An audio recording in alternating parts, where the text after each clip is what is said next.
morning, world! Talagang napaka-good morning, guys. At dahil tayo ay may biyaya galing sa Panginoon na ginagamit niya ating mga mahal sa buhay para padala tayo pagkain. Thank you so much, dear Lord, for giving Thank you, us Lord. this opportunity again to be together as a family.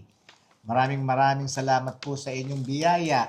Thank you, At Lord. ganon din po sa ating mga kasama at mga kaibigan, mga viewers, lahat. At lalo na sa mga bayani ng ating bayan, ng mga OFW. Hello sa inyong lahat. We love you all kung saan man kayong sulok ng mundo naroon. Tanghalian, umaga, almusal, hapunan, merienda, midnight snack. Maraming salamat sa inyo, sa suporta nyo. At sa lahat, mga kamag-anak, kaibigan. Thank you, Lord. Thank you so Amen. much. Amen. Ito, yung para sa tinapay. Ang sarap ng tinapay. Ano ito, guys? Yung Texas Roadhouse. Meron din dyan sa California, saka siguro sa ibang state meron. Alam mo yung, kasi dalawang bag ito, yung isang bag, habang naliligo ka, kinain ko ng dalawa. Sarap. Ilan yan? Ito, yun lang, free lang yan, 3. Pero si ate, Dapat may lalagyan tayo, langga. ate kakuha ko. Oo. Diba? Meron tayo steak, A1 sauce. Steak sauce. Ha? Eto na nga. Pero si ate, kasi pati siya nasasarapan, no? Tingnan mo. Yung tatlo ito, kada bag. Ayan, kinain ko na yung dalawa. Ayan. Hindi mapigilan, guys. Ang sarap. Inunahan mo na ako. Ang dami. Ito, ang kasama lang yan sa order. Pero si ate, nagpadala pa ng 2 box yan. Ay, May side order pa. oo, nag-side order Wow. pa si ate. Tingnan mo. Guys, ang dami, Ay, sorry. Ang sarap sa umaga niya, no? Ang sarap. Pandesal, Oo. Tapos- Hindi, pandesal ito. tapos latek, Sweet roll. tapos latek. Tapos, ay, ito pa pala. Kainin natin. Tatakan sa natin. Tapos doon natin kakainin sa marble table from Romblon. Kasi guys, kami ni ate, binigyan na kami ng pang-Christmas, kain daw kami sa Texas Roadhouse. Di ba, inubo kami. Kakain na sana kami sa Texas Roadhouse. Kaya lang, ubo kami ng ubo. Ay, nakakaya naman daw ubo ka. Hindi madili, hindi makikita ng tao, maririnig nila. Guys, Hindi. kain tayo. Tsaka hindi, siyempre, yung may ubo ka, Oo. nakakahiya yung Oo, pag sa umubo restaurant. ka. You know, Mga, ano tawag dito? Nachos. Ano? wow, sarap to. Nachos. Patikim. Ay, hindi sineperate ang sauce. Okay lang. Sabi ni ate, Ipa-separate niya. pasiseparate niya. Ay, minsan, pagka-busy niya, hindi na lang. Papakinggan yung request mo.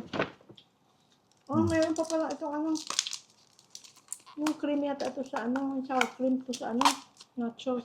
Ito naman yung mga butters, sa tinapay. Tapos guys, kasi nga hindi nga kami nakapunta ng Texas Roadhouse, parang ate nag-order ng food. Ay. Teka. Tumutulo. Dahil medium Sige, rare ito. prepare mo muna. May kukunin lang ako. Medium rare ito eh. Kasi tinanong ni ate, ano nga ba yung gusto ni Tito? Sabi ko, medium rare. Laki-laki guys. Woo! Ayan. Rib eye. Sarap. Thank you so much, Tex. Thank you, Ate and Tex. Ito. Kim, thank you. Kain tayo. Sila naman nag-trade naman sila ng Japanese food yata kinakain na. Tikman natin para maibigan. Ay, dinalawa niya lahat. Hindi na ba? Oo. Ay. Sabi talaga, dami nating tinapay. Timing naman, wala tayong nating tinapay. Ang binili mo sa naubos na yun. Wow. Yung binili mo sa Landers, na pandesal. Ito sa'yo, medyo mainit-init pa siguro. Pero yan, mainit-init din, Ito pa isa. Dinalawa pa talaga niya. Sabi ko, isa lang at Malaki naman yan. Hati tayo. Ay, wala. Hindi siya. I insist daw. I insist. Thank you, ate. Antech. Titingnan ko ha. Kasi medium rare ang in-order ko eh. Tinatanong kami, medium rare o medium? Sabi namin, medium rare. Grabe ang grasya. Parang medium well to. Hindi, doon sa loob ka, sa loob mismo. Ah, hindi. Medium rare nga. Patingin. Kasi, ang pagkain naman ng steak, hindi naman ito eh. Hindi naman masama pagka yung Minsan. once in a while, gano'n. Pagka yung lagi, yun. Anything na sobra masama. Good.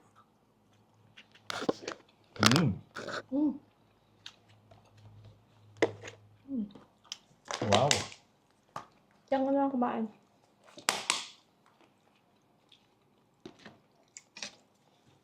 Kaya na tayo, friends. Kunin nyo na Nag-pray yung, na kami, guys.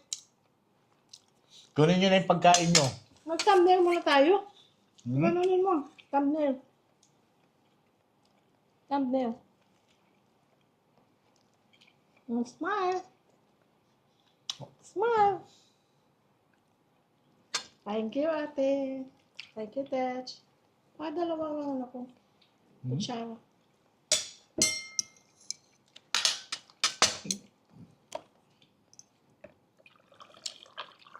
Mga bata guys, tumawag alas 2. Ay.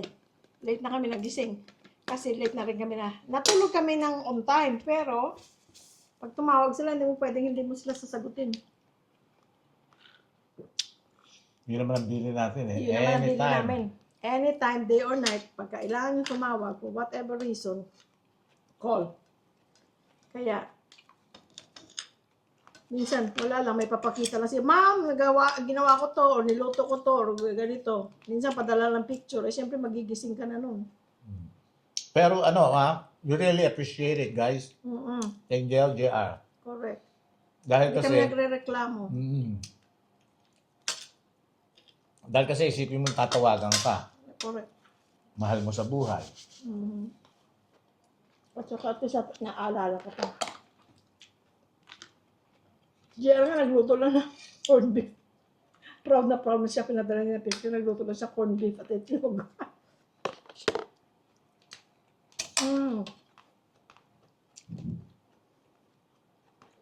Gusto ba ito ilagay sa air fryer? Nag-ano yan ulit? No. Ha? Pwede? Basta eh. May sauce eh. Hindi. Kaya, dip. Nagda-dry yan sa air fryer. Alalain mo lang, hindi masunog. Sarap.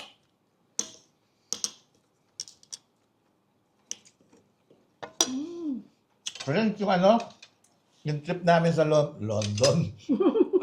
I wish. Sa Romblon. Ay, nako. Kaya. Talagang worth it. Magastos sa pamasahe, kaya may dalang sasakyan. Pero kung pasahero lang, okay lang. Sasakyan lang mahal. One way, 11,250 yata. One way lang, babalik naman, 11,000 na naman. Pero, worth it. Hindi natin maubos. Hindi maubos, laki.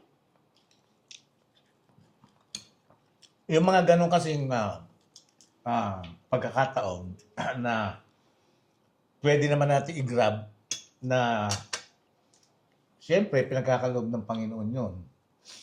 At saka God provides. Correct. Pagka meron tayong ganung pagkakataon na maigagrab, ginagrab namin. Kasi yung chances, bihirang dumating yun eh. At saka na rin, para bang yung what do you call this, gantimpala, reward na lang namin sa sarili namin. Dahil unang-una nga, ako, patanda na. Patanda pa lang gano'n? Hindi pa matanda, patanda pa lang. Ay, mali ba yun? Hindi, yun nga, patanda na.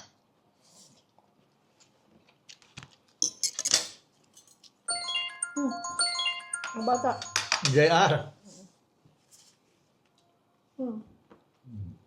Beautiful, ano sabi niya? Beautiful pictures, guys. Pinadala kong pictures sa Oh, kanya. yung ano, nasa ano kami, Nasa tuktok ng bundok.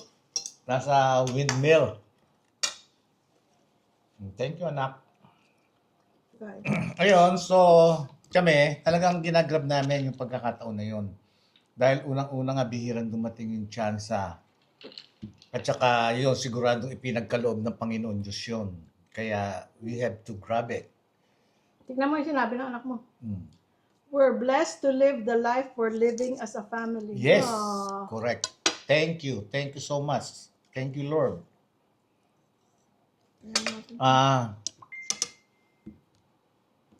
Yun, kanya ginagrab namin.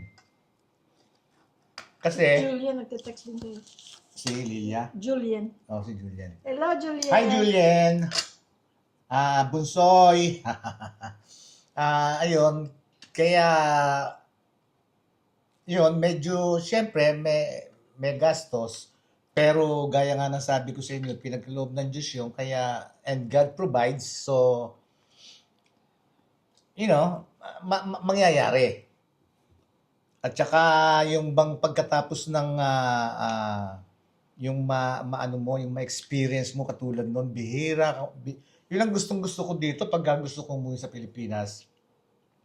Gusto ko mapunta ako ng probinsya, yung bang paghapon, yung nagsusunog ng mga dahon, yung mga kapitbahay, naamoy mo tapos iba ang hangin. Iba hangin, no? Mm.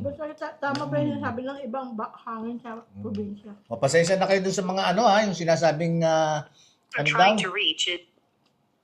Unetiquette daw. Kaya mo na. Pasensya na kayo dahil itong ano namin, vlog namin, kaintuhan. Dahil kasi pagka hindi ako ngumuya, hindi ako makakain. Kaintuhan to, kanya sorry sa inyo May mga tao na pag sensitive sila, hindi ko lang sila manood muna. Sayang.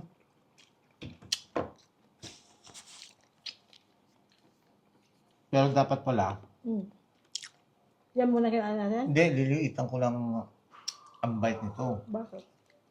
Pag malaki, hindi na ako makapagsalita talaga. May nakita akong tabaga Ay ano, nalis ko ka. Hindi niya pinapakain sa akin ng taba. Ngayon, tabi Nakita mo nga. Hindi, ganun mo yung plato mo. Taba. Ayoko niya kainin yan. Ay, napakain sa akin. Ayun. At saka kailan pa namin ako, lalo na ako, kailan ko pa ma-experience yung gano'n, yung mapunta sa lugar na hindi ko pa napupuntahan, yung magandang lugar na, ma-experience ko, tapos pinalampas ko, kailan pa mangyayari yun? Pag hindi na ako makalakad. At saka timing. Hirap magsalba. Pag malaki yung subo. Maliit lang. Saka. Kasi guys, ang timing, yung sister-in-law ko, yung brother ko si Bonbon, yun ang youngest namin. Yung sister-in-law ko, yung asawa ni Bon, si Julie, taga Romblon. Nangyari na, may kapatid siya doon na nakatira. Tapos yung isang kapatid niya na taga Sukat, may bahay doon na pinatayo na bahay bakasyonan nila. Pero sila, yung may-ari ng bahay na yon, pumunta ng Amerika, nag-tour silang pamilya. So, nandun naman sila ngayon, sila naman magkakasama doon ng kapatid ko at saka na parents ko that time, nung December, doon sila nag-New Year sa kapatid ko. So, sabi ni Julie, Manang punta kayo ng Romblon. Tapos, sabi ni Jan, gamitin daw ang bakasyonan nila. Kumbaga sila, nandun sa pamilya ko, ako naman, kami naman, nandun naman sa bahay nila. So, doon kami nag-meet, doon kami nag-New Year. Kaya kami napunta doon. Noon pa, gusto ko nang pumunta ng Romblon. Kinasal si Julie at saka si Bon sa Romblon. 28 years na sila Nauna tayo nauna, buntis na yata kay Angel nung 1998 na yata sila. Hindi ko matandaan. Basta anyway, nauna kaming mag-asawa, magpakasal. ng konti, nauna kami ng konti tapos sila. Nasa Amerika na ako nung nagpakasal sila. Sa Romblon sila kinasal. So hindi naman ako nakapunta. So hindi ako nakapunta ng Romblon. Pero yung kapatid ko, nanay, tatay ko nakapunta na ng Romblon. Mm. Kami hindi pa. Kaya ginrab namin opportunity. Mm. Yeah. Ginrab namin opportunity na makapunta ng Romblon. Kasi kung hindi kami pupunta, Kailan pa? kailan pa? Ang layo-layo. At saka yun nga hanggat lalo na ako na nakakalakad pa, At least, narating ko na. na-enjoy natin. At saka worth it, guys. Talagang worth it. Kahit, siyempre gagasta ka kasi dito kung sa bayo, wala kang gasta. Bagay, lahat naman ng pupuntahan mo, magiging, it's worth it. You know? Dahil napunta ka sa isang lugar na hindi mo pa napupuntahan, sigurado nag-enjoy ka sa pagkain, sa environment, you know, ambience. Sigurado, mag-enjoy ka. Kanya yung mga ganong pagkakataon, kung meron kami pagkakataon na ipinagkaloob ng Panginoon Diyos, talagang ginagrab namin. Mapunta kami ng Vietnam, mapunta kami kung saan. Pag kalooban ng Diyos yun eh. Dahil kasi, no matter what, gustuhin mo man pumunta sa isang lugar, kung hindi kaloob ng Diyos, it won't happen. Hindi mangyayari. Kung hindi ba papaganda, o hindi ba papabuti para sa'yo. Ngayon, kung pipilitin mo against God's will, siguradong hindi successful yung biyahe mo. Ganon. Ganon lang namin tanawin. Simple, but meaningful. Ganon lang namin tanawin ang buhay namin ngayon.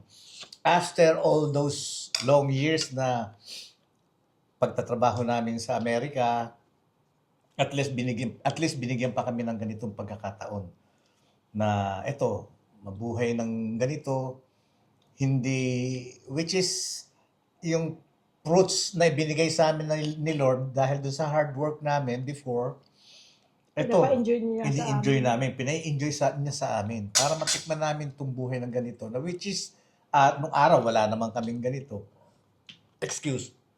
Nung nasa Amerika kami, hindi kami makapamasyal dahil kasi may dalawa kaming bata. Nung lumaki. Kasi may mga video tayo na... Hindi, nung lumaki na lang sila. At saka kami internationally, Hindi, at saka nung mga bata pa yung mga bata, kung naalala mo, every time na kakaroon ng chance na magbabakasyon, na uuwi lagi sa uwi ng Pilipinas. Kesa kasi magpunta kami sa ibang lugar, Uwi Pilipinas talaga. pipiliin mo na mag-Pilipinas, di ba? Dito ka na magbakasyon. Kasi ang nanay at tatay ko noon, nandito pa sa Pilipinas. Kaya yung mga pagkakataon na yung napunta ka ng Vietnam, Thailand, Hong Kong, yung mga ganon, Malaysia, Hawaii, yung mga ganong lugar, nagawa natin high school na sila. Nung malalaki na yung mga bata. Yung malilit pa, Pilipinas lang talaga. Kasi noon, magkaroon ka ng chance, binigyan ka ng pagkakataon ni Lord, di ba? Binigyan ka ng means, financially, binigyan ka ng pamasahe kung saan mo gustong pumunta. Ba't namin pipiliin yun sa mga binanggit kong bansa? Di pipiliin mo na Pilipinas. Kita mo pa pamilya mo. Nakita mo pa pamilya mo. Kanya ganun ang ginagawa namin. No? Kanya noon, wala kaming chance na makita yung mga ganun lugar. Ngayon Pero nung lumaki yung mga bata, ayun, tsaka kami nag-start mag-travel. Malaysia, yung Singapore, you know. At saka ngayon, na nandito kami, gusto naman namin ma-enjoy yung mga lugar dito, ng mga ganda, napakaraming magagandang lugar dito. Kaya lang, Pilipino tayo pero maraming lugar sa Pilipinas hindi natin napuntahan, no? Kaya lang, hindi namin magawa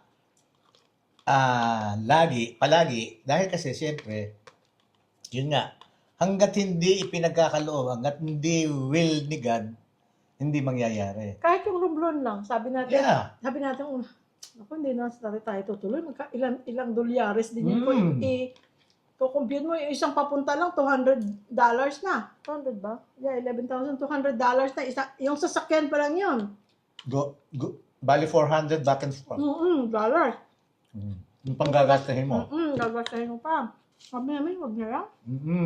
Kasi tinitingnan din namin yung financial status namin. Siyempre, hindi kaya basta-basta na ano, yung kailangan yung ma-afford mo, di ba? Hindi naman pwedeng Lahat ng gusto mo, gawin mo. may pera kami ngayon. Gusto natin kumain ng lechon. Pagkatapos bukas tuyo. Huwag naman. Hindi ganoon. Eh tapos nga, yung mga bata, at least pinadadala naman kami ng pera. Sinabi niya, oh, sige, mag-enjoy kayo. Pinadala kami ng pera, you know. Binibigay nga talaga lahat ng means ng Panginoon Diyos. Tapos nung, sabi natin, nung palapit na, tinatawagan ako ng kapatid ko, Nang, pupunta kayo kasi kailangan nyo nang bumili ng ng ticket. Kasi Magpa-reserve. Disyembre. Dahil kasi, wag Disyembre, umuwi Disyembre mga tao, maubusan ka. Sabi ko, sige, magdadasal muna ako.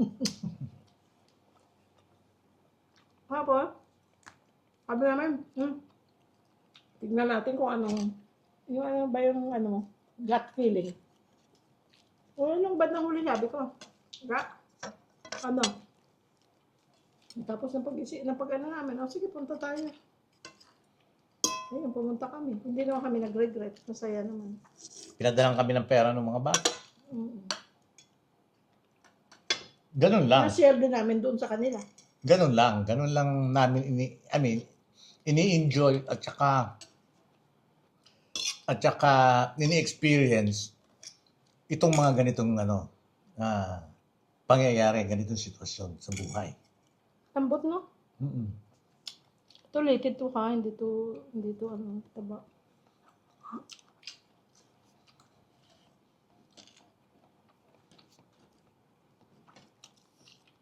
Kasi, practically,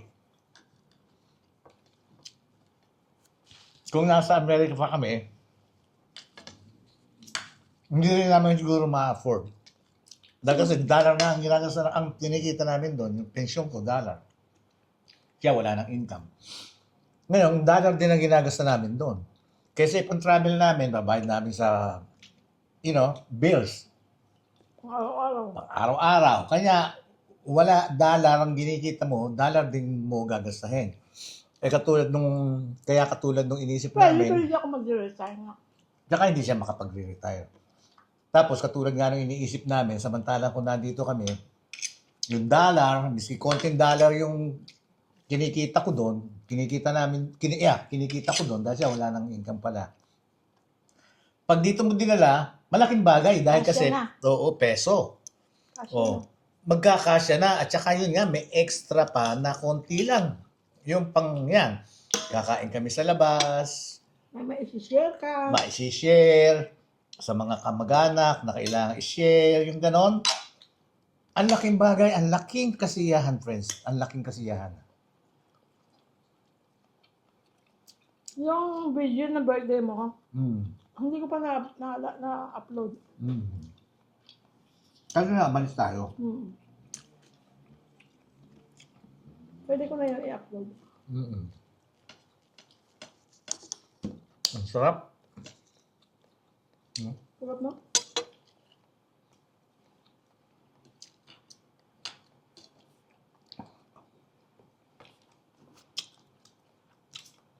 Kaya yung ibang mga nakakapanood ng video namin, huwag niyo isipin na nangiinggit kami, no?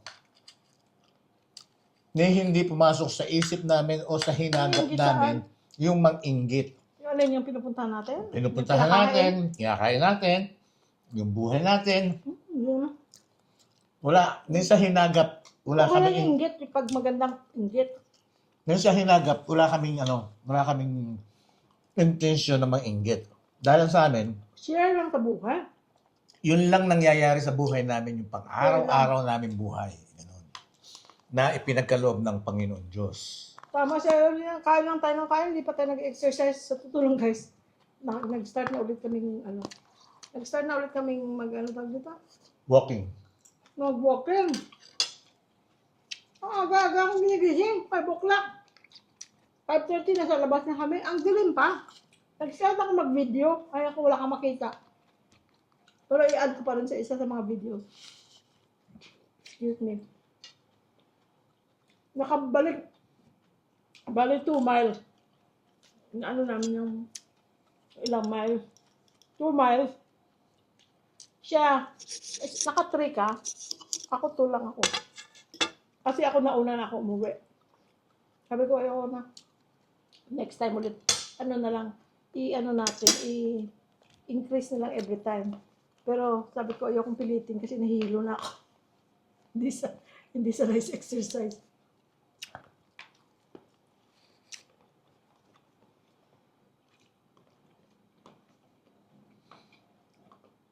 I like corn. At saka, ako naman kasi active naman ako eh. Nag-exercise ako. Kaya siya kaya niya.